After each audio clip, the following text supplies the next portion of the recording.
इस वक्त हम उत्तर प्रदेश की राजधानी लखनऊ में हैं। ये तो देश कहता है, बार बार देखता भी है कि देश की राजनीति की जो दिशा है वो उत्तर प्रदेश तय करता है। लंबे समय तक सामाजिक न्याय की जो राजनीति होती थी उसके जरिए उत्तर प्रदेश में सत्ता परिवर्तन हुआ करता था। कांशी राम ने मायावती को लाया, मुलायम सिंह यादव आए, लंबा दौर चला। लेकिन पिछले एक दशक से योगी आदित्यनाथ उत्तर प्रदेश के मुख्यमंत्री हैं और भारतीय जनता पार्टी की सरकार बनी है। लोगों की सोच बदली है, आम जनमानस वोटिंग का ट्रेंड बदला है, बहुत कुछ जमीन पर बदला है। अब जबकि चुनाव फिर सामने है, लोग कह रहे हैं कि पॉसिबिलिटी इस बात की है कि नवंबर में ही विधानसभा चुनाव हो जाए। वैसे में हम लखनऊ में ये जानने की कोशिश कर रहे हैं खाली पत्रकार साथियों के साथ कि जा किधर रही है उधर उत्तर प्रदेश की राजधानी।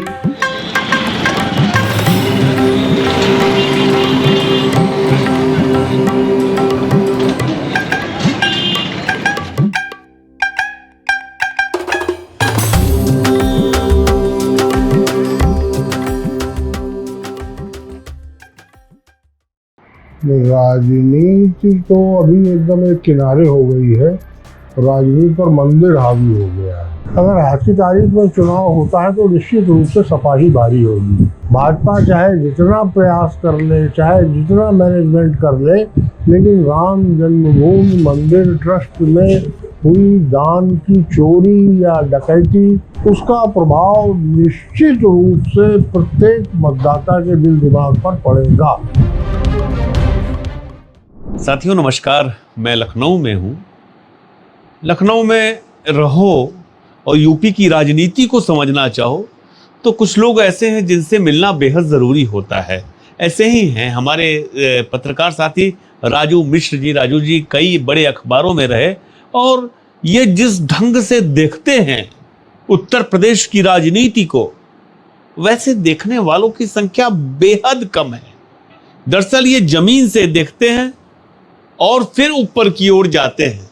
तो क्या पार्टी के नेताओं के बयान हैं, क्या कुछ कह रहे हैं, वो नहीं, बंद जुबान के साथ, खुली आंखों के साथ और खुले कान के साथ जो देखते हैं वो खबर बनती है और वही असली नब्ज को बताती है। राजू जी आपका बहुत बहुत स्वागत है।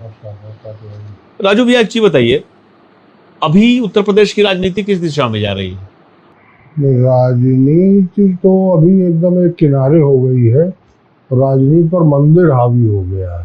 हाँ। इस समय कहीं भी जाइए, किसी से भी बात कीजिए तो मंदिर में चंदा चोरी या कहिए डकैती है, उसी की ही सब जगह चर्चा हो रही है और हर जगह वही एक चर्चा गर्म है। कहीं भी चाय की दुकान से लेकर बड़ी बड़ी मीटिंगों तक में सिर्फ एक ही मुद्दा है, मंदिर और डकैती। और आश्चर्यजनक बात इसमें ये है कि चंपत राय जी ने जो बयान जारी किया उसने सिरे से खारिज कर दी सब बातें। सही है। और अखबार में भी किसी खबर का खंडन छपता है तो प्रधान संपादक की तरफ से खेद प्रकाश व्यक्त किया जाता है, भले ही वो किसी अदले से संवाद सूत्र की खबर हो, तो जिम्मेदारी तो वहन करता है। एक बात तो ये हुई कि चंपत राय जी को इस बारे में कुछ खेद प्रकाश की जांच हो रही है, कुछ बोलना चाहिए था।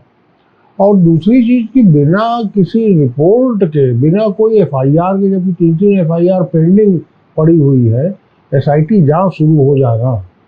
कल डीजीपी से पहले विक्रम सिंह जी वो भी ये बात कह रहे थे कि एसआईटी की जांच जो है वो तो सरकार तक जाके ठहर जाएगी, लेकिन पुलिस से रिपोर्ट होने के बाद जो जांच चालू होती है वो सुप्रीम कोर्ट तक जाता है। हाँ बिल्कुल बिल्कुल सही कह रहे हैं, बिल्कुल। एक चीज बताइए राजू भैया, आपको क्या लगता है कि इसका असर आगामी विधानसभा चुनाव पर पड़ेगा, क्योंकि चुनाव अब संभव है नवंबर में होगा जैसी सूचना मिल रही है? निश्चित रूप से इसका बहुत दूरगामी प्रभाव पड़ेगा और भाजपा एड़ी चोटी का जोर लगा ले, लेकिन इस पूरे घटनाक्रम के प्रभाव को रोका या कम तो कुछ हद तक कर सकते हैं, लेकिन लोगों की भावनाएं बहुत आहत हुई है, बहुत आहत हुई है। हमने लोगों को देखा, तमाम ऐसी महिलाओं को जो चुपचाप अपना कंगन उतार के उसमें डाल देती। मतलब ऐसे राम तो राम है, राजा राम है, और मतलब आखिरी समय में भी। और सही है।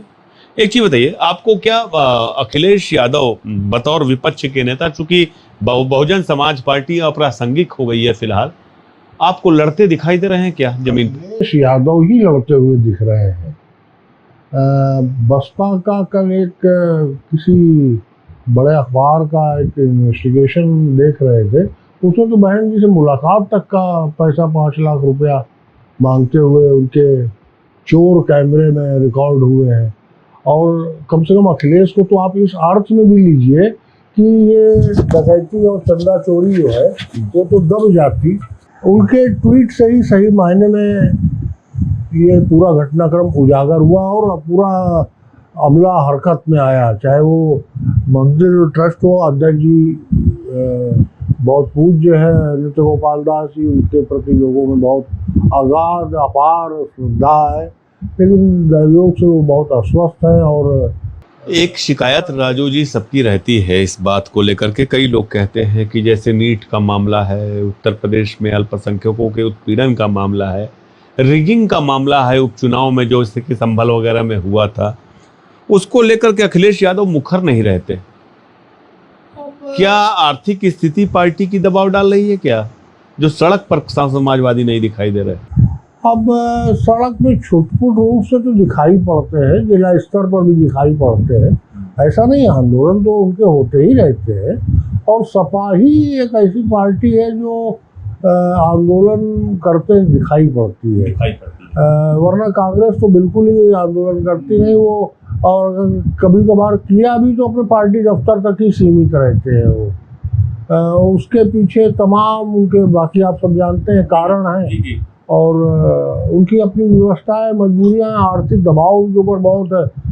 चंदा कहीं से उनके पास नहीं है, जो कुछ भी है अजय राय जी अपनी जेब से या इधर उधर से कर रहे हैं, पार्टी को चला रहे हैं।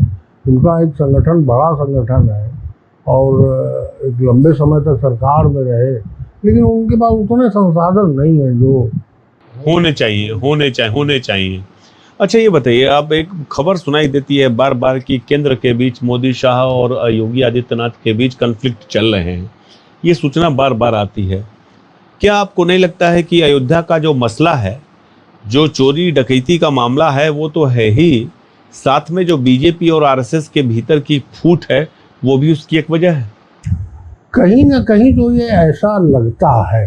हालांकि इस बारे में स्पष्ट कोई खबरें नहीं आई है, लेकिन कुछ तो है इसके भीतर, क्योंकि जिस तरह से नृपेंद्र मिश्रा ने एकदम हाथ खड़े कर लिए, वो साफ साफ कहते हैं कि भवन निर्माण से ही हमारा मतलब है, हम बाकी किसी विषय पर नहीं बोलेंगे, हैं। और दूसरे मिश्रा जी स्थानीय है, उनके ऊपर पूरी तोहमत है उन पर, और चंपत राय जी के ऊपर। जी, चंपत राय जी के ऊपर तो लाजमी है, क्योंकि उन्हीं के बिना पत्ता नहीं खड़कता था।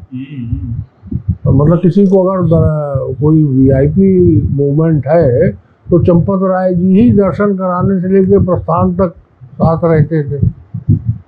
और जिस तरह से ये लोग मंदिर के विश्रामालय में जो राम जन्मभूमि तीर्थ क्षेत्र का है उसमें कैंप लगातार कर रहे थे, जिस तरह से उनका ड्राइवर एकदम से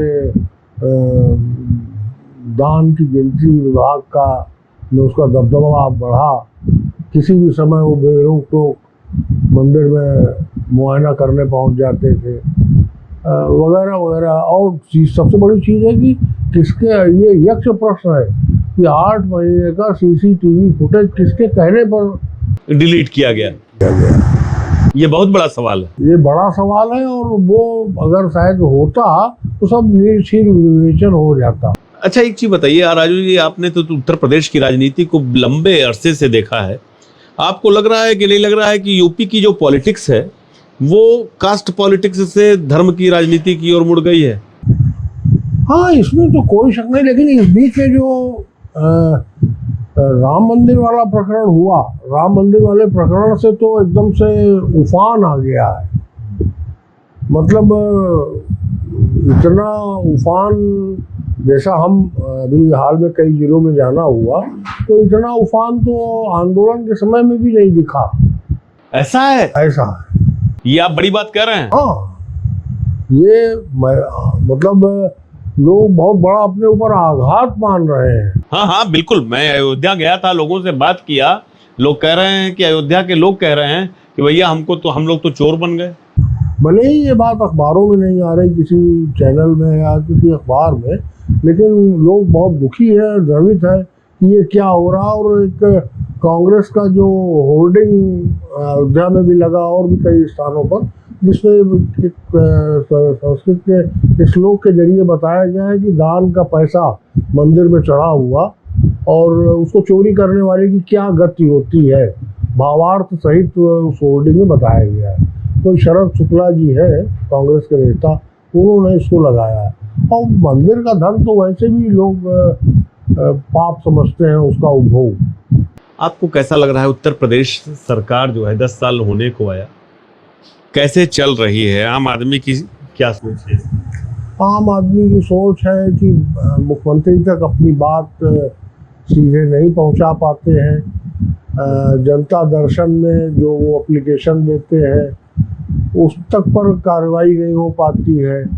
आप समझिए कि मुख्यमंत्री तक लोगों को पहुंचना क्यों पड़ रहा है, क्योंकि जिलों में सुनवाई नहीं हो रही है, तहसील लेवल पर सुनवाई नहीं हो रही है। आप जनता दर्शन के आंकड़े देखिए कि किस हद तक लोग उसमें पहुंच रहे हैं। डीएम के यहाँ क्यों नहीं इतनी शिकायतें निस्तारित हो जाती, एसडीएम के स्तर पर क्यों नहीं निस्तारित हो जाती।